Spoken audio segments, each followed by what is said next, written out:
Can we get... Oh, it's one of those guys! Oh, God, I hate these guys. Shoot him in the leg. Shoot him in the leg. Apparently shooting him in the head. They will completely isolate him from the world, and that is unconstitutional and illegal. So when we demand our rights, it's according to what? Will and security, that's section 338 of the BNS, which has been invoked. 337 of the BNS also being invoked, which involves forgery of record of court. That John Bray had been working on for a very long time regarding an explosive. He was convinced from the very beginning, John Bray, that Charlie's microphone was rigged. White-collar jihad, it's not a fragment of anyone's imagination. It's a reality of contemporary India. Look at the education of these white-collar jihadis, these Islamist terrorists. Relying on outdated steel wire armoring is no longer viable against adversaries who understand how to exploit the physical weaknesses of the seabed. While global networks are governed by civilian regulatory bodies like the FCC, their safety standards completely ignore the realities of physical warfare. Drugs. That's why we have the Food and Drug Administration and the Federal Aviation Administration, the FCC. Relying on civilian-grade regulatory standards for subsea protection is a fatal mistake when steel-armored cables are targeted by modern explosives. Geopolitical instability and state-sponsored crackdowns often go hand in hand with targeted communication blackouts, especially in volatile regions.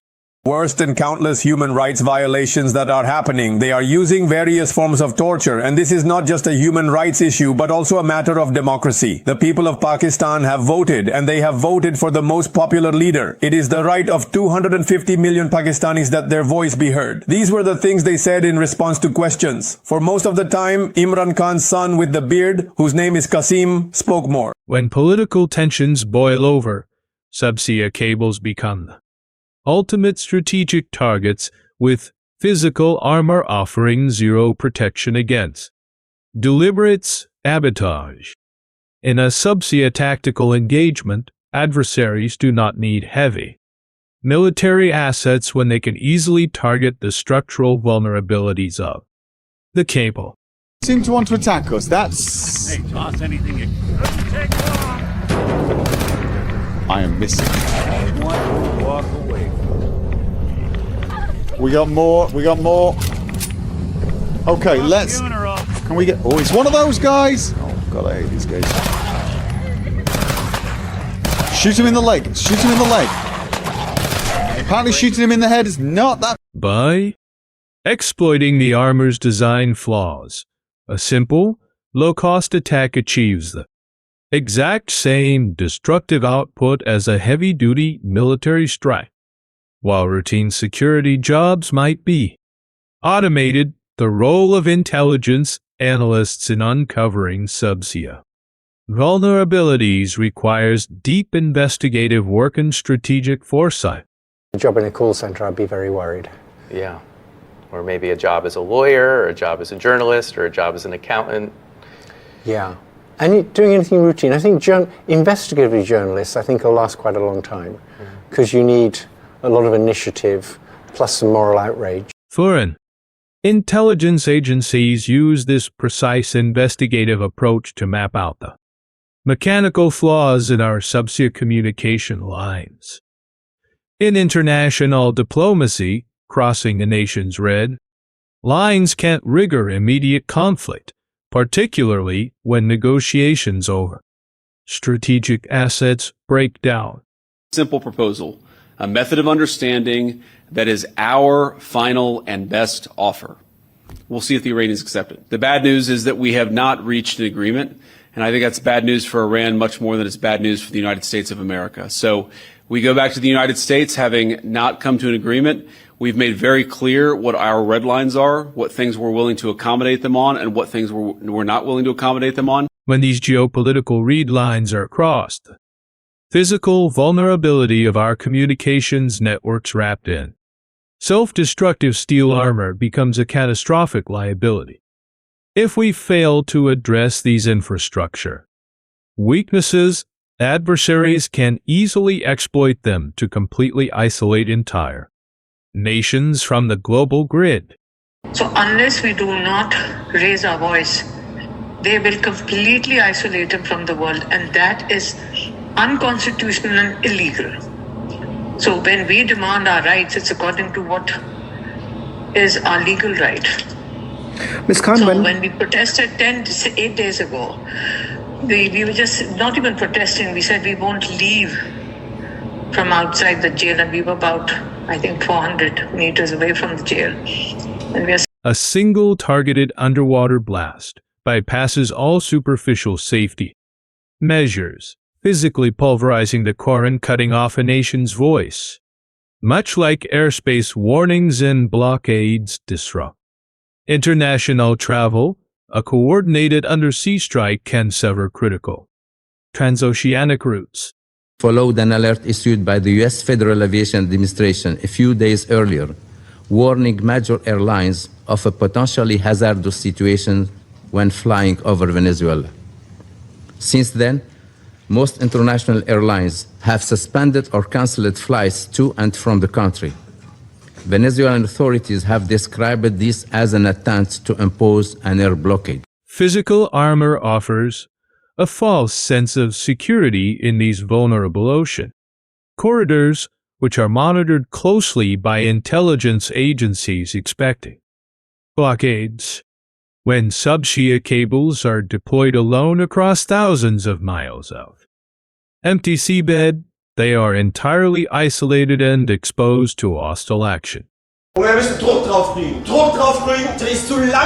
Without real-time defensive, attacking subsea networks is a major strategic escalation, comparable to targeting high-value domestic energy or nuclear infrastructure.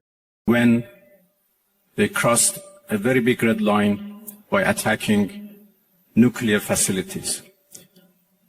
I don't know how much room is left for diplomacy. We are now calculating the damages. And as I said, the damages are not only for our nuclear facilities, the damages are for the United Nations Charter. With the evidence buried under thousands of meters of water, calculating the damage in identifying the saboteurs remains an intelligence nightmare. To understand the strategic importance of trans-Pacific communication routes, we must look at the history of regional power competition. Bay Area on multiple fronts from all of our speakers. Let's get started with a brief introduction of our moderator tonight. Ken Pomerantz is back with us this evening. He's our faculty director of the University of Chicago Yuan campus here in Hong Kong, and he'll moderate tonight's webinar. Professor Pomerantz is a distinguished university professor of modern Chinese history and in the college. Well, commercial providers promote heavy steel armoring as secure. Historical analysis shows these designs are easily bypassed by modern tactical threats. Security planners who rely solely on reinforcing physical armor are essentially guilty of structural negligence when facing modern blast physics. BNS, this is the information coming in. This is the charge that he faces of false statement in connection with an election. This is, of course, also section 318 that has been invoked here, which is the charge of alleged cheating. There's also the section that has involved forgery of valuable will and security. That's section 338 of the BNS, which has been invoked. 337 of the BNS also being invoked, which involves forgery of record of court or of public register. Adding thicker steel to solve an explosive threat only increases the tamping effect, illustrating a complete misunderstanding of subsea dynamics.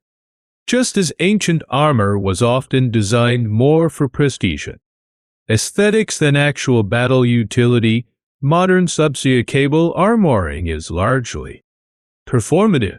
The cheap-looking armor in the beginning, which looks like it was created with a 3D printer, put aside the fact for now that they didn't actually have armor that looked like this back in the Bronze Age. But with that, you had Nolan defending the aesthetic, saying in an interview with Time magazine, there are Mycenaean daggers that are black and bronze. Saying the theory is they probably could have black and bronze in those days. You take bronze, you add more gold and silver to it, and then use sulfur. With Agamemnon, Ellen, our costume designer, is trying to communicate how elevated he is relative to everyone else. This decorative metal casing acts as a perfect acoustic conductor, carrying the shockwave of a single blast down the line to shatter glass fibers miles away. In forensic investigation, determining how a system was compromised often leads to controversial theories about the point of entry. Kirk's assassination, you saw people sneaking back onto the campus of this university late at night and filming the area and trying to themselves see if that shot could be made from the top of the building to where Kirk was sitting. And so this notion of the impossible shot or the magic bullet is a tale that we've been through before. That's an interesting point. And with JFK, there was the controversial theory that a second shot came from the grassy knoll. And even when the outer armor appears completely untouched, high-frequency blast vibrations cause silent internal microfractures in the glass core. High-velocity ballistic trials against hardened steel plates demonstrate exactly how metal deforms under extreme shock pressures. Trigger a single 45 projectile, and then we have our grid lines so we can calculate some velocities, and then this protractor here so we can kind of tell at what angle we're firing at. So we've started with 15 degrees off of dead center, so it should be about a 75-degree angle. We have some AR 500 steel and a ballistic block to see what happens at the end of it. Yep, and we've got our Phantom set up for some various angles here, and today we're actually shooting off a mirror. When Subsea armor is subjected to this kinetic energy, the sudden displacement of the steel delivers a crushing blow straight to the fiber core, while international focus remains on overt naval maneuvers. State-sponsored saboteurs execute highly coordinated, low-profile subsea operations. Final rotation on the uneven bars leaders Borakova of Romania and Charlie Case of the USA.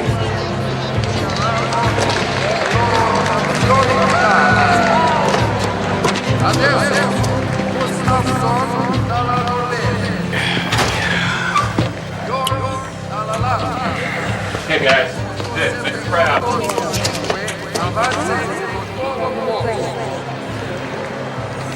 The inherent weakness of cable armoring means a minimal operational footprint is all it takes to complete a high-impact mission.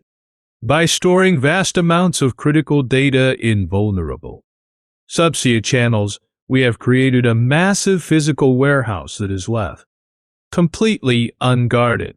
It's got your name on it, okay?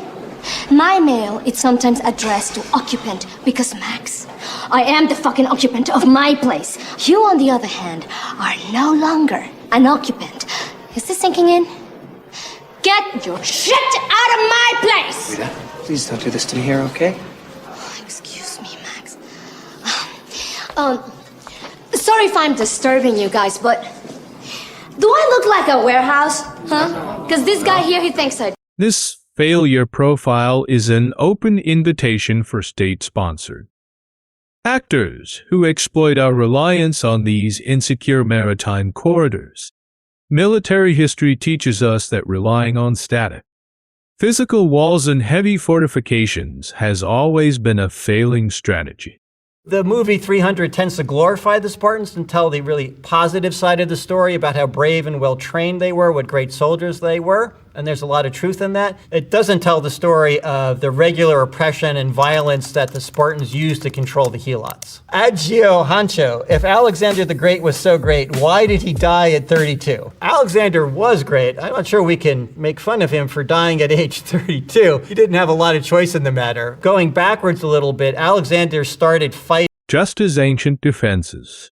When predicting the impact of subsea sabotage, analysts often warn that the true extent of the damage is heavily underestimated.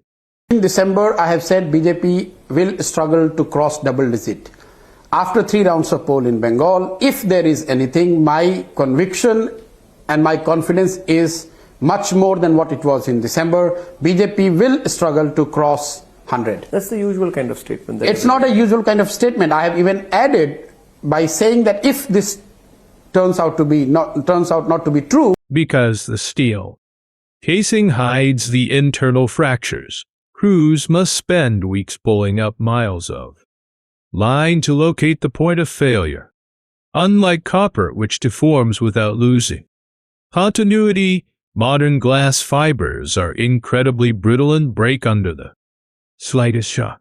At Dairy Queen, I do not believe that he was on campus on top of Losey Center firing a shot at Charlie Kirk's neck. I can say that unequivocally.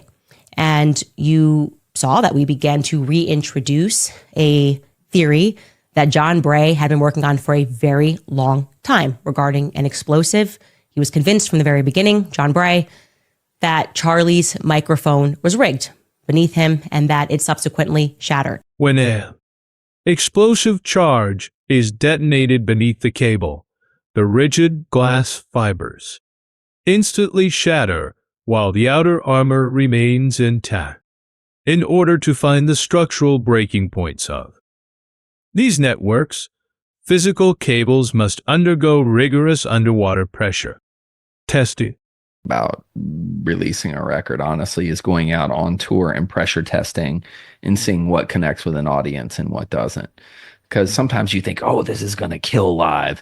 And you get up there and they just look at you like, And then you'll play something that's kind of a dark horse that you weren't really thinking was going to connect, and they love it. So it keeps it exciting. Yeah, absolutely. Instead of dampening the sound of a blast, the steel armor acts as a metallic conductor, echoing the destructive energy along the seabed. When dealing with high-velocity penetrators moving at thousands of feet per second, subsea security becomes a very serious business. 125 grain, 1425 feet per second. Serious business. Thank you. Let us begin. A highly focused shaped charge cuts through steel wrapping like paper, leaving the delicate internal blast completely unprotected. Inside military tactical operations centers, intelligence analysts are constantly refining their assessments of subsea communication vulnerabilities. I witnessed ingenuity, American ingenuity. I met the young Army officer who figured out how to neutralize maneuvering enemy missiles, saving countless lives. His commander confirmed that the whoops and cheers erupted in the Tactical Operations Center when his new approach was first successful. I met the Air Force intel analyst who refines target packages faster than the enemy can adapt. Our strategic planners know that without a complete redesign, these vital global networks remain highly vulnerable to simple explosive charges. Even a small underwater charge carries a concentrated force capable of unleashing devastating physical destruction on the seabed. The aircraft is loaded with Little Boy, a uranium bomb weighing nearly 9,700 pounds. Inside, it carries a force unlike anything ever unleashed. If the atom bomb could be safely transported by air to a point over Japan, its use could well have such a devastating effect that the war might be materially shortened. The resulting kinetic. Hostile actors have found that attacking subsea infrastructure is the easiest way to cause an explosive economic disruption. There's probably two main ways that people might encounter the parasite. First would be in food, and the second would be in water. And then once you've ingested the parasite, it's probably somewhere between a couple of days to maybe as much as 2 weeks, and then you'll begin to experience symptoms. The primary characteristic symptom is watery diarrhea, or you may see it in the news as explosive diarrhea, and that's certainly no fun. Adversaries don't need military-grade naval fleets when cheap, off-the-shelf demolition Charges can easily crack open our subsea communications, while tech executives focus entirely on software. Firewalls. The reality of subsea physical vulnerabilities is completely ignored. Ladies and gentlemen, white-collar jihad is not a fragment of anyone's imagination. It's a reality of contemporary India. Look at the education of these white-collar jihadis, these Islamist terrorists. Look at their degrees. Look at the professions of these people who have been arrested in the bracket of terrorism in the last 1 week. The people who carried out the Chandni Chowk terrorist strike, they are all doctors. Yes, doctors, ladies and gentlemen. These are white-collar jihadis. This glaring physical blind spot is precisely what sophisticated state-sponsored saboteurs exploit to achieve maximum geopolitical impact. When engineering subsea defenses, relying on standard static pressure formulas is a dangerous point of disagreement among structural analysts. Some phrases that we can use when having a discussion. Okay, so words that we can use when we agree or when we disagree, when we want to change the subject, when we want to move on to something else. Okay, things like that. So that's what we're going to be going through. The link to the PDF that I have for you guys is in the class materials section. These static models completely fail to account for the dynamic, high-velocity deformation caused by localized subsea explosions, the physical devastation caused by a plastic explosive charge detonating on a subsea cable is immediate and overwhelming. Turbulence you would get from a large quantity of plastic explosive. And so I ran toward the embassy, reached the scene after maybe 7 or 8 minutes, and found total devastation. The car park at the back of the embassy on the south side was a sea of flames caused by the explosion ripping apart the fuel tanks of... Once the outer steel casing, financial experts who calculate market valuations understand that a sudden disruption in global data flow causes immediate economic chaos. Fraud has to be ruled out. What one saw when we look at the stock price, and having taught valuation for a living and having built on Ashwath Damodaran, who himself is actually one of the experts on valuation, what one saw was that the stock price of Adani increased post 2021, primarily from March 2021 onwards. And if you would recall, the cost of physically repairing the armored cable is negligible compared to the billions of dollars lost during a prolonged network blackout. To solve this vulnerability, pioneering engineers are developing new protection methods that decouple the internal core from the external metal shell. Manchester in the UK. Emma started out in rock and roll, good place to start, and then moved to BBC radio production, and then finally into podcasting. Welcome, Emma. Thank you, Eric. And Rob Walsh is a real pioneer in podcasting, started podcasting in 2004.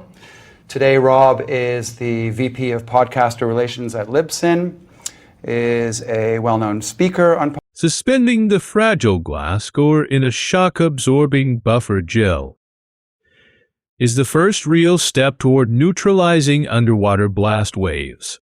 As we build increasingly complex and expensive global connectivity hubs, protecting the underwater links feeding them becomes paramount. In Singapore, how is Singapore, Travis? Singapore is way cooler than I thought it would be. I've been really enjoying it. I don't know. There's the most expensive building in the world here. I was on top of it. There's literally a boat that sits on top of 3 different towers. Just nothing makes sense here, but it's really cool. Great. And you got in on Monday, so you've had a couple days there before the games start this weekend? Relying on outdated steel wire armoring is no longer viable against adversaries who understand how to exploit the physical weaknesses of the seabed. Only by rethinking the fundamental physics of subsea cable defense can we secure the future of global communications.